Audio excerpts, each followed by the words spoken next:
درود و سلام پڑھیں، اس کا کوئی ثبوت اسلام کے اندر نہیں ہے. یہ ایک طریقے سے اسلام میں اضافہ ہے. ذرا ایک حدیث دیکھیے، حدیث اس طرح: وعن نافع ان رجلا اتى الى جنب ابن عمر فقال الحمد لله والسلام على رسول الله قال عمر وانا اقول الحمد قال ابن عمر وانا اقول الحمد لله والسلام على رسول الله وليس هكذا علمنا رسول الله صلى الله عليه وسلم علمنا ان نقول الحمد لله على كل حال. رواه الترمذي في كتاب الادب. حضرت امام ترمذی اس حدیث پاک کو ایسے کتاب الادب میں لائے ہیں. یہ نافع ہیں، حضرت عبداللہ ابن عمر رضی اللہ تعالیٰ عنہ کے شاگرد ہیں. وہ کہتے ہیں کہ ہم لوگ بیٹھے ہوئے تھے حضرت عبداللہ ابن عمر کے پاس، ایک آدمی بھی وہاں تھا، اچانک اس کو چھینک آئی. اب چھینک جب آتی ہے تو ہم لوگ کیا بولتے ہیں؟ الحمدللہ. تو اس آدمی کو جب چھینک آئی تو اس نے کیا کہا؟ الحمدللہ والسلام علی رسول اللہ. فوراً ابن عمر نے ٹوک دیا، کہا وانا اقول الحمدللہ والسلام علی رسول اللہ، میں بھی الحمدللہ والسلام علی رسول اللہ بولتا ہوں. ولیس ہاکذا علمنا رسول اللہ صلی اللہ علیہ وسلم، رسول اللہ صلی اللہ علیہ وسلم نے ہمیں چھینک کے وقت صرف الحمدللہ کہنا سکھایا ہے. یہ جو تو نے آگے والسلام علی رسول اللہ، صلاۃ و سلام جو تو نے بڑھایا ہے، اس کا ثبوت نہیں ہے. اس سے یہ پتا چلا کہ نبی کریم صلی اللہ علیہ وسلم نے جو عبادت جس انداز سے ہمیں دی ہے اس کے آگے پیچھے کچھ نہیں بڑھا سکتے. جب چھینک کے آگے الحمدللہ آپ نے سکھایا، اس کے آگے ہم سلام نہیں بڑھا سکتے، تو اذان سے پہلے اذان کے بعد ہم سلام کیسے بڑھا سکتے ہیں؟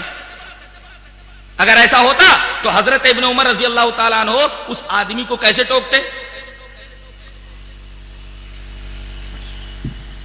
جہاں تک درود کا معاملہ ہے، اس سلسلے میں چاہتا ہوں کہ وہ حدیث آپ کے سامنے پیش کر دوں. حدثنی عبداللہ ابن عیسیٰ سمع عبد الرحمن ابن ابی لیلہ قال لقینی کعب بن عجرۃ رضی اللہ تعالیٰ عنہ قال الا اہدی لک ہدیۃ سمعتها من النبي صلی اللہ علیہ وسلم فقلت بلا فاہدیها لی فقال سألنا رسول اللہ صلی اللہ علیہ وسلم فقلنا یا رسول اللہ کیف الصلاة علیکم اہل البیت فإن اللہ قد علمنا کیف نسلم علیکم قال قولوا اللہم صلی علی محمد وعلی آل محمد کما صلیت علی ابراہیم وعلی آل ابراہیم انکا حمید مجید اللہم بارک علی محمد وعلی آل محمد کما بارکت علی ابراہیم وعلی آل ابراہیم انکا حمید مجید. رواہ البخاری فی کتاب الانبیاء. حضرت امام بخاری اس حدیث پاک کو ایسے کتاب الانبیاء کے اندر لائے. حضرت کعب بن عجرہ فرماتے ہیں کہ ایک صاحب سے جب ملاقات ہوئی تو کہا کہ میں تمہیں ایک تحفہ نہ دے دوں گا، میں نے نبی کریم صلی اللہ علیہ وسلم سے سنا ہے. کہا کہ ارے جلدی سے بتاؤ کون سا تحفہ ہے جو نبی کریم صلی اللہ علیہ وسلم سے تم نے سنا ہے. کہا کہ ٹھیک ہے وہ تحفہ میں تم کو دیتا ہوں. وہ تحفہ کیا تھا کہ ہم لوگ نبی کریم صلی اللہ علیہ وسلم کے پاس گئے، ہم نے پوچھا کہ اے اللہ کے رسول کیف الصلاۃ علیکم اہل البیت، اہل البیت درود آپ کے اوپر ہم کس طرح بھیجیں؟ فإن اللہ قد علمنا کیف نسلم علیکم، اللہ تبارک و تعالیٰ نے ہم کو سکھلا دیا ہے کہ ہم آپ کے اوپر سلام کیسے بھیجیں. اب پوچھنا یہ ہے کہ سلام تو معلوم ہو گیا، درود آپ کے اوپر کیسے بھیجیں؟ قال قولوا، تو اللہ کے رسول صلی اللہ علیہ وسلم نے فرمایا کہو. پھر وہ درود ابراہیمی اللہم صلی پھر اللہم بارک، اسی ترتیب کے ساتھ جیسا کہ میں نے بتایا اور بخاری شریف کتاب الانبیاء کے اندر ہے. تو رسول اللہ صلی اللہ علیہ وسلم نے ہمیں یہ درود سکھایا ہے، اس طریقے سے ہمیں درود پڑھنا چاہیے. نہ جانے لوگوں نے کس طریقے کے درود بنا رکھے ہیں. اب بتائیے نبی نے جو درود بنایا ہے بتایا ہے وہ اللہ کے حکم سے بتایا ہے. اب ہم اگر کوئی دوسرا درود ایجاد کر کے پڑھیں تو کیا وہ درود نبی کریم صلی اللہ علیہ وسلم کے بتائے ہوئے درود کی طرح ہو سکتا ہے؟ اور اسی سے ایک مسئلہ اور معلوم کیا جا سکتا ہے. بعض لوگ ابجد حوض ہتی یعنی عددوں کے قائل ہیں، عددوں سے جو ہے کچھ نام نکالتے ہیں یا آیتوں کا نمبر نکالتے ہیں. تو آیتوں کا نمبر اگر آیت ہی کی طرح ہے تو ایسا کیجئے کہ الحمدللہ رب العالمین سے والضالین پڑھنے کی ضرورت نہیں ہے، بلکہ تمام کا نمبر نکال لیجئے اور ایک ساتھ نمبر بول دیجئے، ہو گئی سورہ فاتحہ. کتنا آسان ہے. اور اگر آپ درود شریف پڑھنا چاہیں تو نبی کریم صلی اللہ علیہ وسلم کا نمبر جو ہے محمد کا نمبر صلی اللہ علیہ وسلم کتنا نکلتا ہے؟ 92. تو ایسا پڑھو اللہم صلی علی 92 وعلی آل 92. چلے گا کیا؟ ارے محمد کا نمبر اگر 92 ہے اور نمبر جو ہے اصل کی طرح ہے، تو جب وہ اصل کی طرح ہے تو اس کو پڑھا جا سکتا ہے. اللہم صلی علی محمد کی جگہ اللہم صلی علی 92. ایسا چلے گا کیا؟ اس سے یہ پتا چلا کہ اعداد کا ابجد حوض ہتی وغیرہ کا جو معاملہ ہے اس کا بھی کوئی تعلق اسلامی شریعت سے نہیں. رہا تعویذ اور گنڈوں کا معاملہ. گنڈا کسے کہتے معلوم ہے؟ یہ کسی بابا کے پاس آدمی جاتا ہے تو کہتا ہے بابا گنڈا دے دو. تو گنڈا کیسے بناتا ہے؟ وہ ایسے گرہ لگاتا ہے، ایسے گرہ لگاتا ہے. پھر کچھ الٹی سیدھی چیزیں پڑھ کر کے ایسے دم کرتا ہے، چھو، پھر اس کو ایسے کر کے باندھ دیتا ہے. اس کا مطلب جو اس نے چھو کیا وہ اس میں بندھ گیا. اب اس کو کہتے ہیں گنڈا.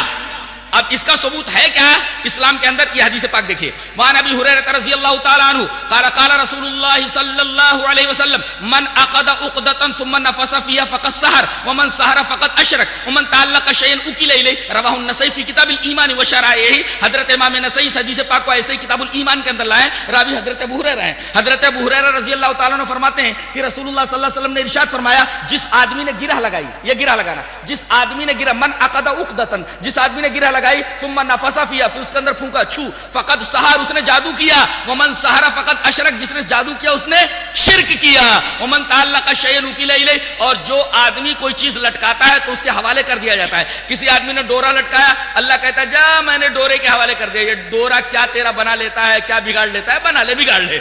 جو آدمی جو چیز لٹکاتا ہے اللہ اس کو اس کے حوالے کر دیتا ہے. اب بتائیے یہ امت جو ہے یہ ڈورے کے اوپر آ کر کے رک گئی ہے. بتائیے جس امت کا ایمان، جس امت کا اعتقاد باریک دھاگے کے اوپر ٹک جائے، بتائیے اس امت کو اس دنیا سے مٹنے سے کون سی طاقت روک سکتی ہے؟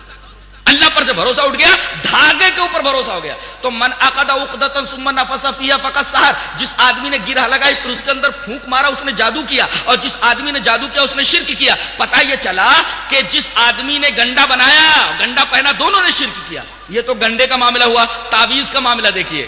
گنڈا تو ایسے بنایا جاتا ہے جیسے کہ میں نے ابھی بتایا، اور تعویذ کے اندر کیا کہتے ہیں، وہ ذرا زعفران چاہیے، 1000 کا زعفران لگے گا، تو موم جامہ بنانے کے لیے اتنی موم لگے گی. اب اس طریقے سے سامنے والے کو حیرت اور پریشان کرتے ہیں کہ وہ کہتا ہے ساری چیزیں کہاں ملیں گی بابا، آپ کتنا چاہتے ہیں وہ ہم پیسہ آپ کو دے دیں، ہمیں تعویذ بنا کر کے دے دو. بابا کہتے دے دو 10,000 دے دو، 5,000 دے دو. اس طریقے سے یہ دکانیں چل رہی ہیں. اب آئیے ذرا تعویذ دیکھتے ہیں، موم جامع اور زعفران کی حقیقت دیکھتے ہیں. حدیث اس طرح. وعن عقبۃ بن عامر الجہنی رضی اللہ تعالی عنہ ان رسول اللہ صلی اللہ علیہ وسلم اقبل الیہ رات فبایا تسعۃ وامسک واحد فقالوا یا رسول اللہ بایعت تسعۃ وترکت هذا قال ان علیہ تمیمۃ فادخل یدہ فقطع فبایعہ وقال من علق تمیمۃ فقد اشرک. رواہ احمد فی مسندہ. حضرت امام احمد بن حنبل رحمہ اللہ اس حدیث پاک کو ایسے ہی مسند احمد کے اندر لائیں. یہ مناظرے کی باتیں کرنے والے اور یہ اس طریقے سے ہار اور جیت کی بات کرنے والے، یہ لفاظی کرنے والے، یہ لفظوں کی بازیگری کرنے والے، ذرا ایک حدیث پڑھ کر کے بتائیں. حالت خراب ہو جائے گی. ایک حدیث نہیں پڑھ سکتے اس لیے کہ حدیث وہی پڑھ سکتا ہے جس سے نبی کریم صلی اللہ علیہ وسلم سے محبت ہو. حدیث کی باتیں وہی کرتا ہے جس سے نبی کریم صلی اللہ علیہ وسلم کو محبت اور جو نبی کریم صلی اللہ علیہ وسلم سے محبت کرے. جی لفاظی کا نام تقریر نہیں ہے. نبی کریم صلی اللہ علیہ وسلم کی بات آپ پیش کر دیجئے. یہ حدیث پیش کی گئی وہ مسند احمد کی ہے. حضرت عقبہ ابن عامر جوہنی اس روایت کے راوی ہیں. حضرت عقبہ ابن عامر جوہنی فرماتے ہیں کہ نبی کریم صلی اللہ علیہ وسلم کے پاس 10 آدمی آئے. آپ نے 9 کے لیے بیعت کے لیے ہاتھ بڑھا دیا. ایک آدمی نے جب ہاتھ بڑھایا تو آپ نے ہاتھ کھینچ لیا. تو لوگوں نے کہا کہ اللہ کے رسول یہ 10 آدمی جو آپ کے پاس آئے تھے وفد کی شکل میں، آپ نے 9 سے تو بیعت کر لی، لیکن ایک آدمی نے جب بیعت کے لیے آپ سے ہاتھ بڑھایا تو آپ نے اپنا ہاتھ کھینچ لیا، اس سے بیعت نہیں کی. وجہ کیا ہے؟ تو آپ نے فرمایا دیکھ نہیں رہے ہو اس کے اوپر تعویذ ہے، وہ تعویذ پہنے ہوئے ہیں. اس آدمی کو معلوم ہوا کہ تعویذ کی وجہ سے نبی کریم صلی اللہ علیہ وسلم نے مجھ سے بیعت نہیں کی، لہذا اس نے اپنا ہاتھ داخل کیا، فقطعہ، اس تعویذ کو کاٹ دیا. اب جب تعویذ کو کاٹ دیا فبایعہ، تو نبی کریم صلی اللہ علیہ وسلم نے اس سے بیعت کی. یہاں ایک بات اور سمجھ لیں، بیعت 2 طریقے کی ہوتی ہے. ایک بیعت ہوتی ہے مذہبی، ایک بیعت ہوتی ہے سیاسی. مذہبی بیعت صرف نبی کے ہاتھ پر ہوتی ہے. اب قیامت تو کوئی نبی آنے والا نہیں، مذہبی بیعت کا جواز ختم ہو گیا، کسی اور کے ہاتھ میں مذہبی بیعت نہیں ہوگی. اور ایک بیعت ہوتی تھی سیاسی جو خلیفہ کے ہاتھ پر ہوتی تھی. اب خلیفہ جب کبھی ہوگا تو اس کے ہاتھ پر سیاسی بیعت ہوگی. تو ایک بیعت ہوتی ہے مذہبی جو نبی کے ہاتھ پر، نبی قیامت تک اب نہیں آئے گا، لہذا یہ مذہبی بیعت ختم. اور اگر کوئی خلیفہ ہوگا تو اس کے ہاتھ پر سیاسی بیعت ہوگی. بقیہ تیسری بدعت کا کوئی تصور نہیں ہے. یہ جو پیری مریدی کے بیعت ہے یہ سراسر بدعت ہے. تو یہ بیعت کا بھی معاملہ ہو گیا. اس کے بعد آپ صلی اللہ علیہ وسلم نے جب اس نے تعویذ کاٹ دی، پھینک دیا، تو آپ نے بیعت کے لیے ہاتھ بڑھا دیا، بیعت کر لی اس نے. اس کے بعد آپ نے ایک اصول بتایا، وقال، آپ نے فرمایا من علق تمیمۃ فقد اشرک، جس